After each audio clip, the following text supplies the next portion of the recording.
எல்லாருக்கும் வணக்கம். Welcome to உணவே அமிர்தம். இன்னைக்கு நம்ம பார்க்க போகிற பருப்பு பாயசத்துக்கு ஒரு கப் பாசி பருப்பு எடுத்திருக்கேன். இதை ஒரு பேனில் சேர்த்துட்டு நம்ம ஒரு 3 to 4 மினிட்ஸ் நல்லா வறுத்துக்கலாம். கொஞ்சம் மீடியமாக வச்சுக்கோங்க. இப்போ நல்லா வறுத்தாச்சு. இது தூசி எதுவும் இல்லை, ரொம்ப கல்லெல்லாம் எதுவும் இல்லை, நீட்டாக இருக்குது. அதனால நான் இப்படியே தண்ணி ஊற்றி வேக வச்சுக்கிறேன். இல்லைன்னா நீங்கள் ஒரு தடவை அலசி எடுத்துட்டு அதுக்கப்புறமா நீங்கள் வேக வச்சுக்கோங்க. நான் பாத்திரத்திலே தான் இன்றைக்கி வேக வைக்க போகிறேன். நீங்கள் ரொம்ப ட்ரெடிஷ்னலாக பண்ணணும் அப்படின்னு நினச்சிங்கன்னா இந்த பச்சை பயிரை வச்சு கூட நீங்கள் பண்ணலாம். நல்லா வறுத்து எடுத்துக்கணும், செவக்க வறுத்துக்கணும். அதுக்கப்புறமா இந்த ஒரு உட்கார்ற மணம் இருக்கும் இல்லையா, அதை எடுத்துக்கோங்க. அந்த வறுத்த பருப்பை ஒரு ஒர்க் ஸ்டேஷனில் மாற்றிட்டு அதோட மேல் பாகத்தை இப்படி திருப்பி வச்சுட்டு நல்லா அழுத்தி உருட்டினிங்கன்னா அதோட தோல்லாம் வந்துடும், ரெண்டாக உடஞ்சிரும். அதுக்கப்புறம் புடச்சி எடுத்துகிட்டு வேக வச்சுக்கலாம். பருப்பு பக்கத்தில் வெந்துட்டுருக்கு. நம்ம அதுக்குள்ளே முந்திரி திராட்சையை வறுத்து எடுத்துக்கலாம். அதுக்கு நான் 2 ஸ்பூன் கீ சேர்க்குறேன். கீ உருகுனதும் முந்திரி சேர்த்துக்கலாம்.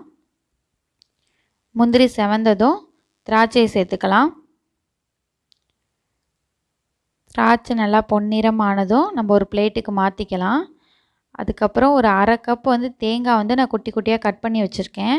அதை நல்லா வறுத்து எடுத்துக்கலாம். நல்லா செவக்கிற மாதிரி வறுத்துக்கோங்க, நெய்யிலே வறுத்துக்கோங்க. நல்லா வறுபட்டுருச்சு தேங்காய். நம்ம எடுத்து ஒரு பிளேட்டுக்கு மாற்றிடலாம்.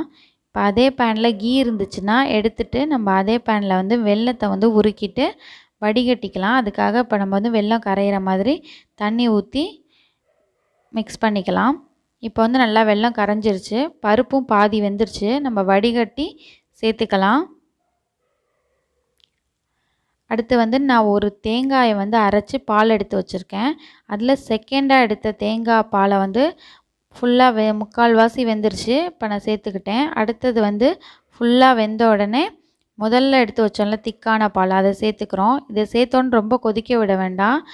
அடுப்பை ஒரு கொதி வந்தோடனே ஆஃப் பண்ணிடலாம். பாருங்கள், பருப்பு எனக்கு இப்படி இருந்தால் பிடிக்கும், நான் அதனால் இப்படி வேக வச்சுருக்கேன். உங்களுக்கு நல்லா குழையன்னா குக்கரில் வச்சுக்கோங்க. இப்போ ஒரு கொதி வந்துருச்சு. நம்ம ஒரு 1/4 டீஸ்பூன் சுக்கு பொடி சேர்த்துக்கலாம். இது ஆப்ஷனல் தான். 2 ஏலக்காய் தட்டி வச்சுருக்கேன், அதையும் சேர்த்துக்கலாம். நம்ம வறுத்த முந்திரி திராட்சை தேங்காய்லாம் சேர்த்துக்கலாம். சேர்த்துட்டு ஒரு தடவை மிக்ஸ் பண்ணிவிட்டு நம்ம உடனே அடுப்பு ஆஃப் பண்ணிடலாம்.